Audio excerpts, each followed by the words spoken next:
Vamos a sintetizar el primer tema que tiene ustedes, la convocatoria, presupuestos procesales y materiales.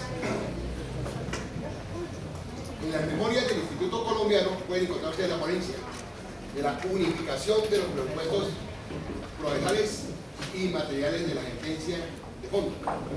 Ya estamos encontrando acá en las normas, o sea, en el mismo Código General del Proceso, que efectivamente fueron unificados. Voy a hacer una demostración, porque muchas veces pues se afirma que las excepciones previas buscan tienen como único fin subsanar y corregir. Desde el enfoque de los presupuestos procesales, vamos a demostrar que en la mayoría de los casos hay lugar a la terminación del proceso. Entonces voy a lo siguiente. Voy a tomar dos reglas de 3×3 supremamente importantes. Una, los invito al libro segundo del Código General del Proceso, artículo 82.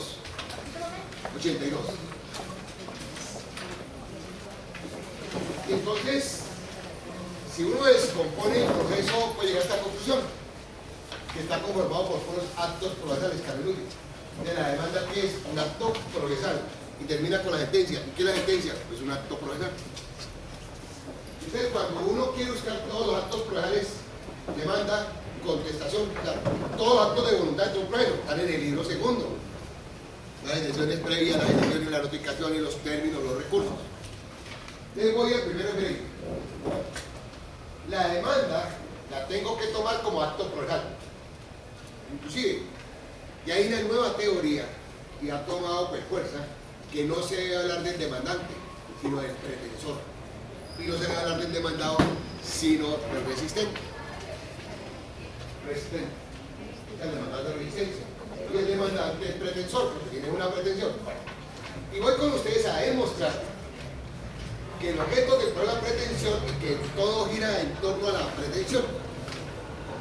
Ejemplo, antiguamente se hablaba del desistimiento de la demanda y siempre mencionábamos desistimiento de la demanda. Hoy en día vamos a la norma empresa, desistimiento de la pretensión, artículo 314. Únicamente como referente nomás. 314.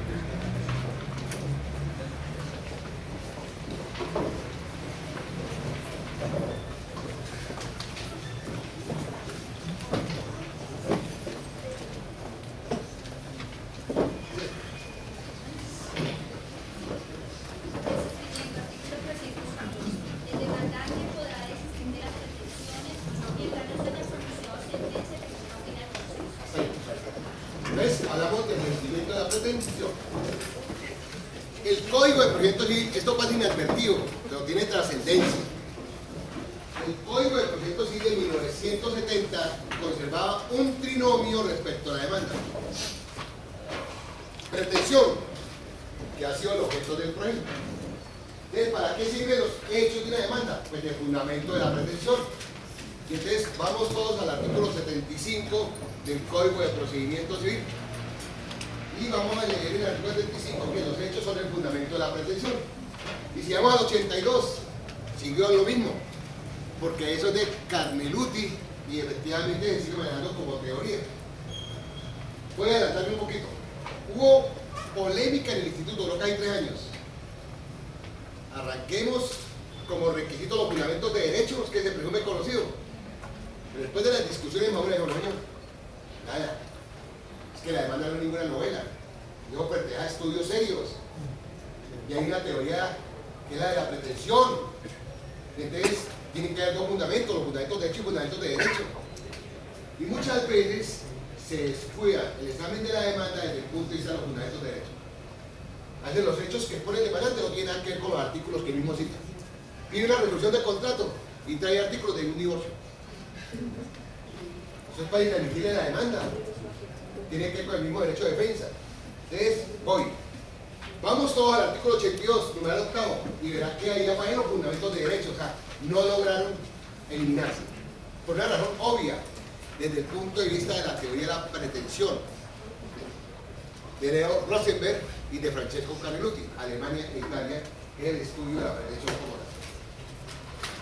¿Cuál era el fundamento en el Código de Procedimiento Civil de las dos escuelas italianas? Voy, pretensión, es decir, no hay demanda sin pretensión. Segundo, hechos.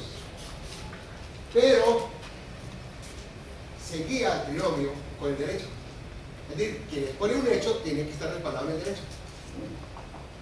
En el Código General del Proceso tiene otro trinomio distinto y obedece a una teoría. Artículo 81, numeral cuarto. Pretensión. Numeral quinto, los fundamentos de hecho, es decir, no puede haber pretensión sin hechos. Los hechos son los que la respaldan, los que la fundamentan. Y numeral sexto, la prueba. O sea que el nuevo trinomio es pretensión, hecho y prueba. Todo el que afirme un hecho tiene que probar. Y entonces los numerales cuarto, quinto y sexto, pues son elementos de la teoría de la pretensión.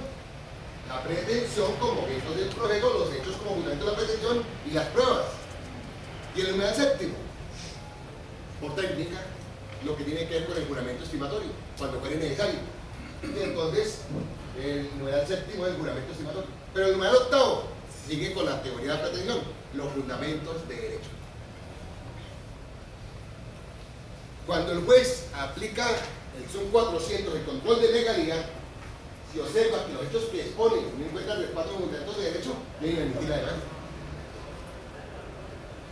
Porque es uno de los requisitos que tiene precisamente para que se respalde. Resulta que este libro lo recomiendo. Hay uno que lo consiguen gratuito en internet, que está en inglés y está en francés. Este lo publicó aquí el Externado, pero no es del Externado. Fue un estudio profundo donde no participó ninguna universidad de Colombia porque no estaba rankeada. Esto es mundial, es lo más grande que hay dicho por acá. Y no se vende en Colombia por una razón obvia. Les voy a comentar esta historia. Cuando yo me leo este libro, dije pensando, a la que nombre, ¿por qué le colocaron el nombre tan feo? Ha ido a llamarse Código Procesal Civil Modelo para el Mundo. Pues aquí está. Ahí. Resulta que son dos institutos. Ali es el instituto más importante de los Estados Unidos, 1923, con los juristas más brillantes que tiene. 1926, Milagro, que es el que hace todas las leyes y tratados de Europa. Se reunieron los dos con dos grandes gigantes del mundo, con Tarujo y con Hazard de los Estados Unidos, tomándose un tinto. En el mundo hay dos sistemas procesales, dos nomás, el Civil Law y el Common Law. ¿Por qué no hacemos lo siguiente? Tratemos de buscar a ver qué tienen de similar y qué los diferencia. ¿Cómo hace un abogado de un sistema para ir a otro sistema? Pues aquí está todo esto. ¿Y qué discusión la que hubo? Los del Common Law trabajan principios. Y Civil Law, códigos. Nosotros pertenecemos a la cultura occidental, para nosotros todo es código. Pues qué discusión la que se dio, porque el grupo occidental, esto tenía que llamarse Código Modelo para el Mundo. Mira que es impuro de los principios. De poder llamar principios Ali. No Ali, no 23.000 pesos, pero por internet gratis. Este lo rifo hoy entre ustedes. Pero voy a lo siguiente. En los dos sistemas, el modo civil se inicia con demanda. En los dos sistemas, solo hay demanda si hay pretensión. En los dos sistemas, la demanda le presenta al juez. En los dos sistemas, hay que notificar personalmente al demandado. En los dos sistemas, hay pruebas. En los dos sistemas, hay sentencia, hay alegatos. La sentencia es apelable. Y hay normas sobre la cosa juzgada. Es decir, voy rápidamente con ustedes.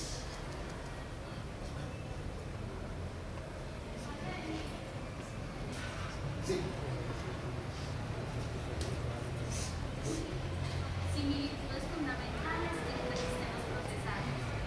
Al emprender la armonización internacional del derecho procesal, Doctora. Al emprender la armonización internacional del derecho procesal, los relatores han logrado identificar similitudes y diferencias fundamentales entre sistemas procesales. Obviamente, las que presentan problemas son las diferencias fundamentales. Sin embargo, es importante tener presente que todos los sistemas modernos de procedimiento civil tienen rasgos fundamentales en común. Estas similitudes resultan del hecho que un sistema procesal debe responder a varios requisitos implícitos. El reconocimiento de estos requisitos facilita la tarea de identificar similitudes funcionales en diversos sistemas jurídicos y al mismo tiempo pone en una perspectiva más nítida las maneras en las cuales los sistemas procesales difieren entre ellos. Las similitudes fundamentales entre sistemas procesales pueden resumirse en las siguientes: estándares que rigen la determinación de jurisdicción sobre la persona y sobre la materia, el requisito de un juzgador neutral, el procedimiento de notificación al demandado, normas para formular las pretensiones, explicación de la ley de fondo aplicable, determinación de los hechos mediante la prueba, disposiciones para dictámenes de peritos, normas para la deliberación, sentencia y apelación, normas sobre el carácter definitivo de las sentencias. ¿Qué evidencia ninguna? En todos los sistemas, se inicia con una demanda, termina con una sentencia. Pues bien, en los dos sistemas, los dos únicos del mundo, cuando enfrenta una demanda, produce tres efectos. Primero, interrumpe la prescripción. Segundo, hace inoperante la causa. Y tercero, constituye en mora al demanda. Regresemos a la fusión de presupuestos procesales y materiales del aspecto formal, en los cuales la interrupción o la inoperancia de la causa queda sin efecto y da lugar a la terminación del proceso, iniciando el proceso únicamente. Voy. Vamos al artículo 102.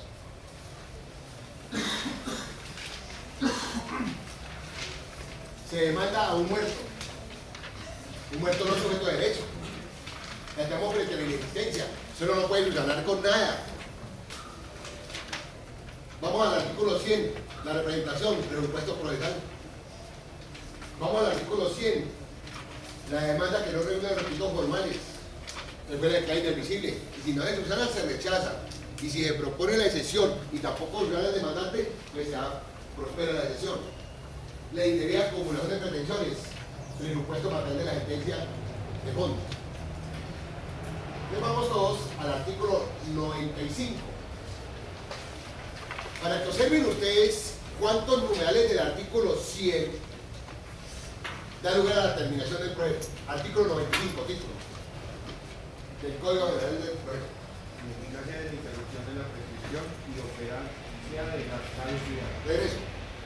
En Colombia se presentó una demanda. Estamos hablando de un proceso jurisdiccional, estamos hablando de la ley, ante un juez. El mero hecho de haber presentado la demanda, pues queda sujeta a unos requisitos y ya interrumpimos la prescripción y hacemos inoperante la caducidad. El demandado alegó la inexistencia, la indebida representación, que la demanda no reúne los requisitos, que hay indebida acumulación de pretensiones y nada de eso fue subsanado. Entonces vamos al artículo 95, numeral segundo. Cuando el proceso termine por haber prosperado la excepción de inexistencia del demandante o del demandado. Vamos despacio, vayan todos al 100. Numeral tercero.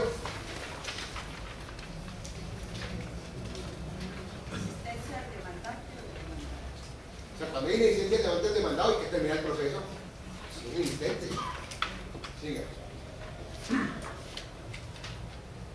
Siga, termina. O de incapacidad o indebida representación. O no haberse presentado prueba de la calidad del heredero, cónyuge. Incapacidad, indebida representación. Ambas las encuentra como decisión previa. Cuando no se presenta la prueba de calidad de heredero, el juez ¿qué hace? Inadmite la demanda. Y si no la soluciona, ¿qué hace? Rechaza. Pero si a él se le pasó y el demandado la propone como decisión previa y tampoco se corrige, pues ya por terminado él. Y los efectos de la interrupción quedan ineficaces. Siga, doctor. compañero permanente, curador de bienes, administrador de comunidad, albacea y en general de la calidad en que actúe el demandante o se cita el demandado, cuando a ello llegue el lugar o de pleito pendiente entre las mismas partes y sobre el mismo asunto. El pleito pendiente, según Hernando David de Chandía, es presupuesto material de la sentencia de fondo. Entonces, esto quedó supremamente sencillo ahora, y voy a adelantarme un poquito. Pues la diferencia entre el pleito pendiente y la cosa juzgada. Pero voy rápidamente a los requisitos, ahí sí sigue manejando de manera abstracta como tal. 3 son los requisitos de la cosa juzgada. Primero, identidad de sujetos, que es fácil determinar quién es el demandante y el demandado. Segundo, causa, o sea, hechos. Y tercero, objeto, pretensión. Es decir, el objeto se pone la pretensión y la causa son los hechos. Y los hechos sirven de fundamento de la pretensión. Artículo 303, regla de 3×3. Requisitos de la cosa juzgada. 3. Y la cosa juzgada es presupuesto material de la sentencia de fondo. Voy a colocar un ejemplo. Se presentó una demanda. El demandado no la contestó, pero llegó el día de la audiencia. Y ese día la alega. Entonces, ¿por qué no la propuso como decisión? Que la cosa juzgada no va a lograr ninguna decisión. Si existe el principio constitucional que nadie puede ver 2 veces juzgado por lo mismo hecho. Entonces, en cualquier estado del problema, a los 8 días, a los 5 días, al mes, a los 2 meses, si hay cosa juzgada, archive, compure copia, por fraude, prueba, todo lo que quiera usted. Y estamos frente a un nuevo modelo, que antiguamente teníamos que afirmar si el demandado tenía que haber alegado la cosa juzgada. Y si no la alegó, ¿qué problema para el juez? Hoy en día no tiene ningún inconveniente. Entonces regresamos al artículo 303, de la ley público.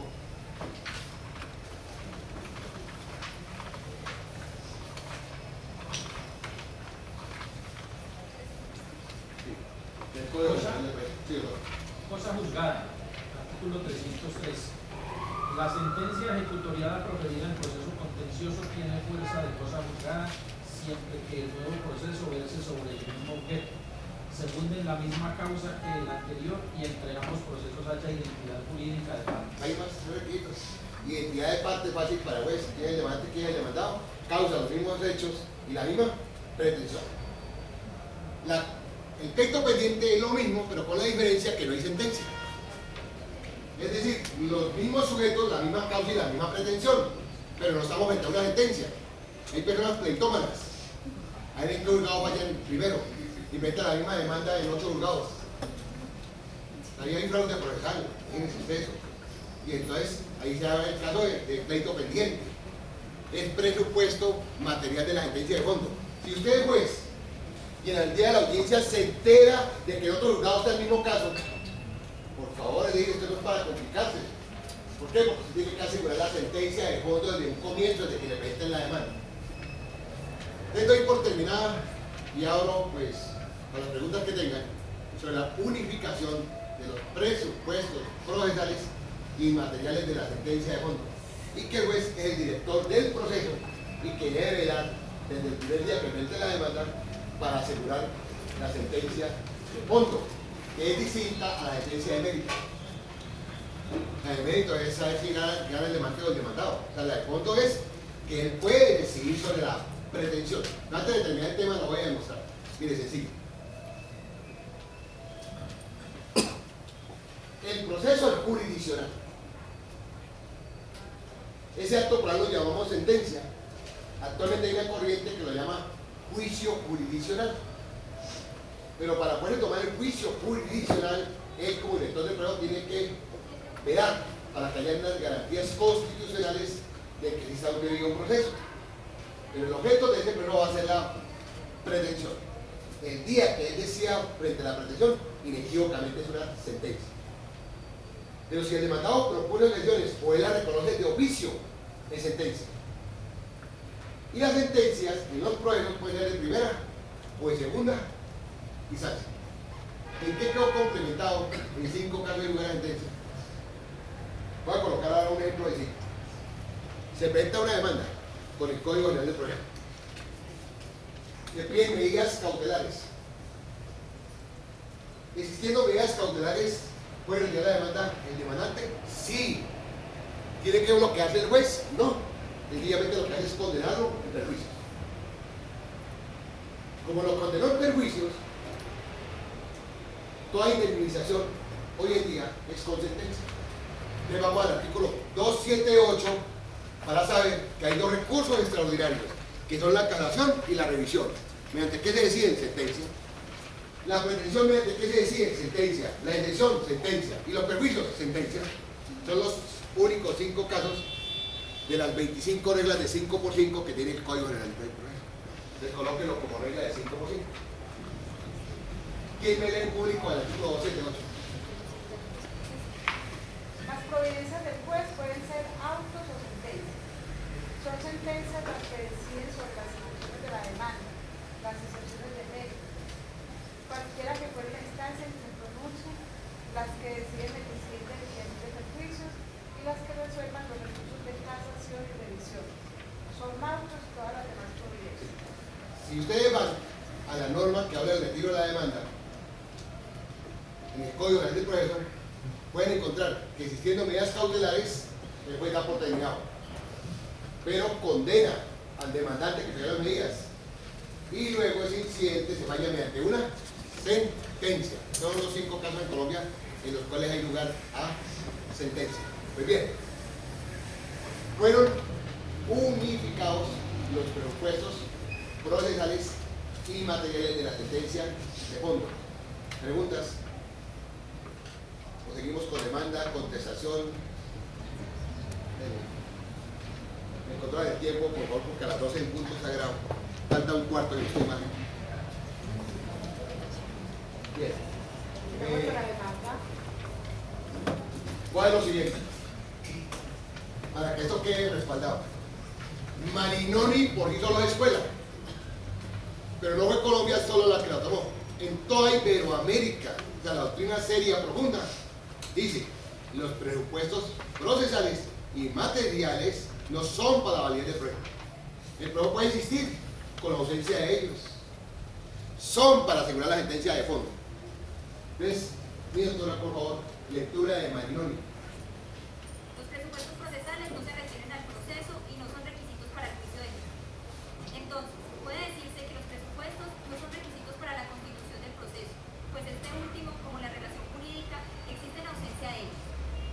Por otro lado, si son pensados como requisitos para el juicio de mérito, como lo sostenía Chovenda, obviamente no pueden ser vistos como presupuestos del proceso. En verdad, tales requisitos no pueden ser vistos ni como presupuestos de existencia ni de validez del proceso. Esto por la simple razón de que no dicen respecto al mismo. Tales requisitos no tienen relación con la existencia o validez del proceso, pero sí con su sustancia, o mejor, con el mérito o pedido de tutela jurisdiccional de un derecho que se dice vulnerable. Ellos condicionan la concesión de la tutela jurisdiccional del derecho y no el proceso. Ya Goldschmidt advirtió expresamente que los presupuestos procesales no representan presupuestos del proceso, sino en realidad una decisión sobre el mérito, formulando una noción mucho más correcta y superada de la que relacionaban ellos con el proceso. Por cierto, contemporáneamente, Miguel Teixeira de Sousa, ilustre procesalista portugués, confirmó tal idea, argumentando que estos no condicionan la sentencia como acto procesal, porque aún sin el previo conocimiento y decisión sobre ellos, el tribunal no está impedido de pronunciar una decisión. Entonces, todo proceso, como regla general, se inicia con una demanda y termina con una sentencia, pero yo no puedo confundir los actos procesales con el mismo proceso. Obedece a una institución que es cultural, que es sociológica, lo que ustedes quieren jurídica como tal, pero el proceso siempre es una relación jurídica determinada por la ley y es pública como tal. De los presupuestos ya sabemos todos que es para la sentencia de fondo. Voy a demostrar lo siguiente. La falta de jurisdicción o la falta de competencia no es causal de nulidad. Por el mismo argumento que está, una cosa es el proceso y otra cosa es la sentencia. ¿Cuándo se convierte en causal de nulidad? Pues que el juez no rechazó la demanda y el demandado la propuso como decisión previa, pero se le olvidó fallarla. No hay problema. Pero la falló. Yo sí hay falta de jurisdicción, pero lo desconoció, siguió conociendo. Entonces vamos todos al artículo 133, numeral primero, a ver cómo, antiguamente como decía 140, la falta de jurisdicción, 140 más segundo, la falta de competencia. Ahora aquí dice 133 numeral primero. Causales de nulidad. El proceso de turno estuvo en parte solamente en los siguientes casos. Cuando el juez actúa en el proceso después de declarar la falta de jurisdicción o de competencia. Tiene que haber declaración. Es decir, se lo pide, pero no lo declara. No hay nulidad. Entonces, olvidó fallar la sesión previa. Eso pasa. Siempre en los juzgados sucede lo siguiente. En secretaría se refunden los cuadernos. Y se impulsa el proceso. Y cuando van para alegatos, aparece un cuadernito pequeño, o está el mismo expediente. No se corre la hora de sesión previa. ¿Qué problema hay? Ninguno.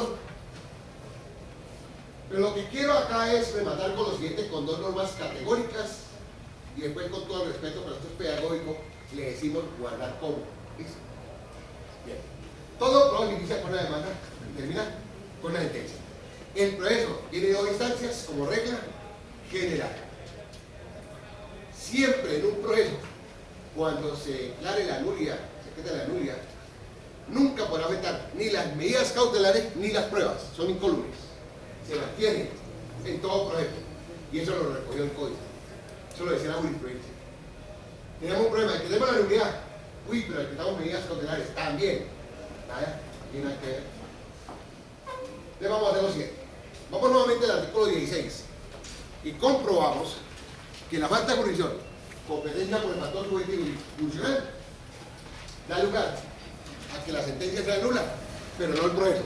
Todo es válido. Lo confirmamos, por favor. 16. Prorrogabilidad incorrecta. Prorrogabilidad de la jurisdicción y la competencia. La jurisdicción y la competencia por los factores subjetivos y funcionales son improrrogables. Cuando se declare que oficio a petición de parte la falta de jurisdicción o la falta de competencia por los factores subjetivos o funcionales, lo actuado conservará la validez, salvo la sentencia que se hubiera proferido, que será nula, y el proceso que se enviará de inmediato al juez competente. Listo. Y sin confirmarlo lo decimos. Artículo 138. 138. Efectos de la declaratoria de falta de jurisdicción y competencia y de la nulidad declarada. Cuando se declare la falta de jurisdicción o la falta de competencia por el factor funcional o subjetivo, lo actuado conservará su validez y el proceso se enviará de inmediato al juez competente. Pero si se hubiera dictado sentencia, esta se invalidará. La nulidad solo comprenderá la actuación posterior al motivo que la produjo y que resulte afectada por esta. Sin embargo, la prueba practicada dentro de dicha actuación conservará su validez y tendrá eficacia respecto de quienes tuvieron oportunidad de controvertirla y se mantendrán las medidas cautelares practicadas. La cosa del procedimiento entre los procesos tratados son las medidas cautelares y las pruebas como tal. Artículo 138. Es bueno tomar nota. De los dueños de código, háganme un favor. Al artículo 16, hagan una pestaña y colóquenle al lado 138, 138. Estos tres libros los rifo. Doctora Johanna, ¿a quién les invita aquí? A regalos al público. ¿Quién está de cumpleaños hoy?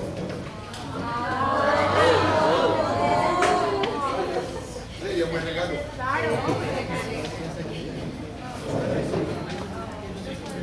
Venga, doctor, por favor, francamente, para un número,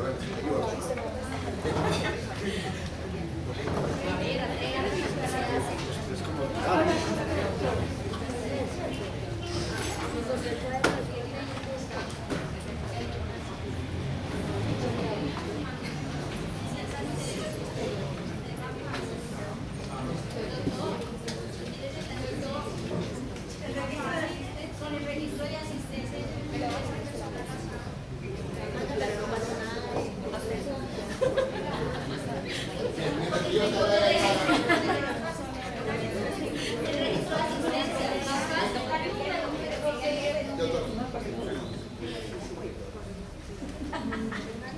Dentro de los temas que se trataron, se habló de la duración del proceso. Vemos que ya está rigiendo lo del año y los 6 meses para ser instancia. Cuando hay cambio de juez, que la notificación de la demanda se hace virtual de manera. Digamos, llega un juez faltando 2-3 meses para que sea les voy a lo siguiente. Esa es una de las intervenciones que se hace a nivel nacional con otro ítem. Y cuando pasa el negocio al juez que sigue en turno, ¿qué tiempo tiene ese juez? Listo. O sea, lo perdió el juez juzgado, por ejemplo, para no tener problemas aquí en Manizales. El juzgado 40 civil municipal de Manizales. Después para la 41. ¿Y qué término tiene el 41? Cuando estamos hablando del plazo razonable de un año, debe entenderse que es a partir de la presentación de la demanda. Quiero regresar. Hoy en día, y es que efectivamente si uno va y busca la definición del proceso, etimológicamente significa caminar, marchar, ir hacia adelante, transcurso del tiempo. Y una de las características del proceso es que es temporal.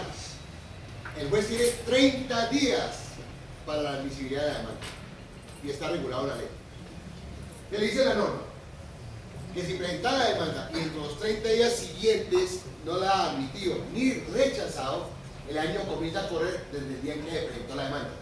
Vamos todos al artículo 90 y lo leemos primero, para que quede clara esa parte para responder mejor.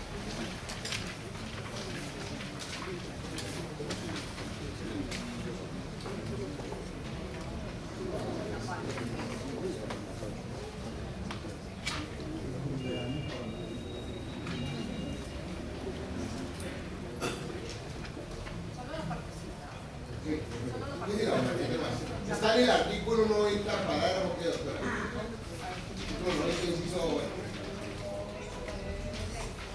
6. En todo caso, dentro de los 30 días siguientes a la fecha de presentación de la demanda, deberá notificarse al demandado o ejecutante del acto revisorio o el mandamiento de pago, según por el caso, o el acto que rechace la demanda. Si ese dicho término no ha sido notificado el auto respectivo del término señalado en el artículo 121, para efectos de la pérdida de competencia se computará desde el día siguiente a la fecha de presentación de la demanda. Las demandas que sean rechazadas no se tendrán en cuenta como ingresos al juzgado. Conclusión. Tiene un año, pero no para proferir sentencia, sino para iniciar, desarrollar, impulsar y terminar el proceso. Ahora vamos a ir al artículo 119, que habla de los términos, empieza en el 118, y no estoy mal el término bien. 119, listo. Pero les quiero pedir un favor, voy a abrir un paréntesis, porque es la parte más agradable. Le concedo la palabra a los honorables magistrados y el magistrado, para que ustedes tengan la fortuna con el principio de igualdad. Artículo 4 está ahí, no estoy mal en el código. Son 3 rifas, por favor, hay que tener 3 oportunidades.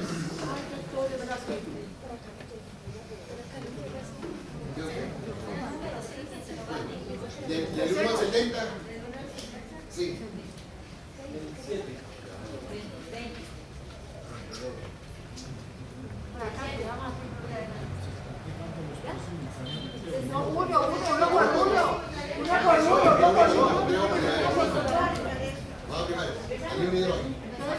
Llegamos así, doctora.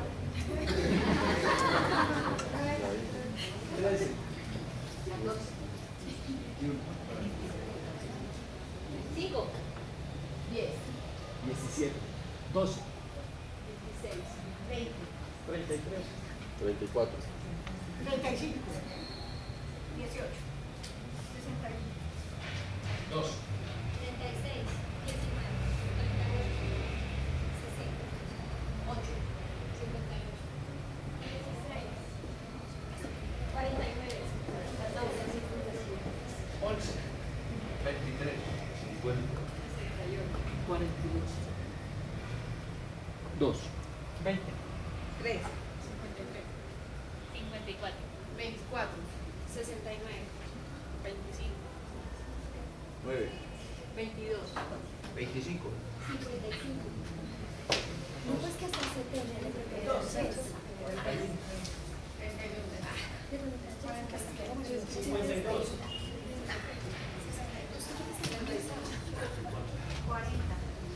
68. 66. Doctor José. Al doctor. 67.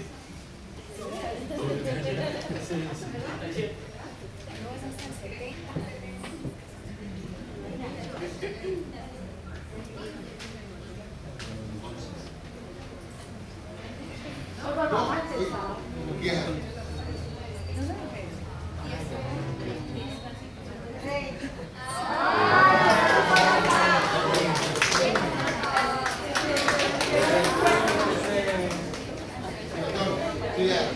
Cambia no, no, no,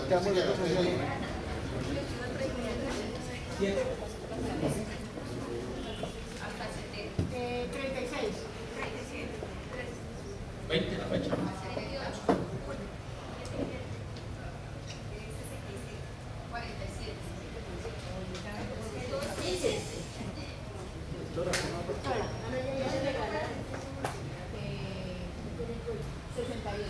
Treinta y cinco. 43. 7. 2.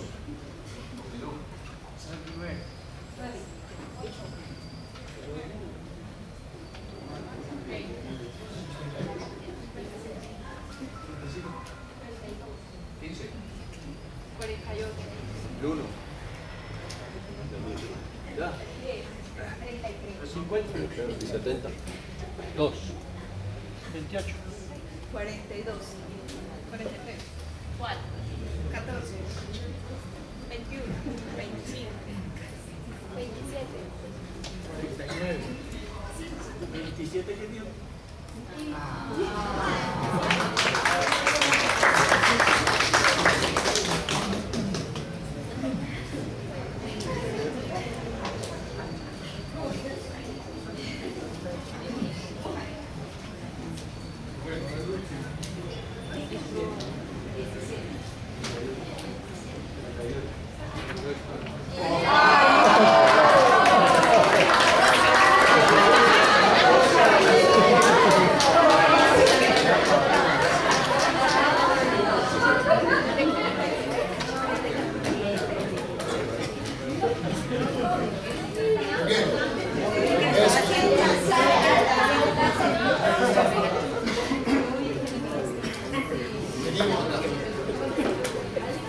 De manera que el plazo razonable y el estándar internacional hacen parte de los derechos humanos, hacen parte del control de convencionalidad. Se me agotó el tiempo, son las 12, nos vemos a las 2, gracias.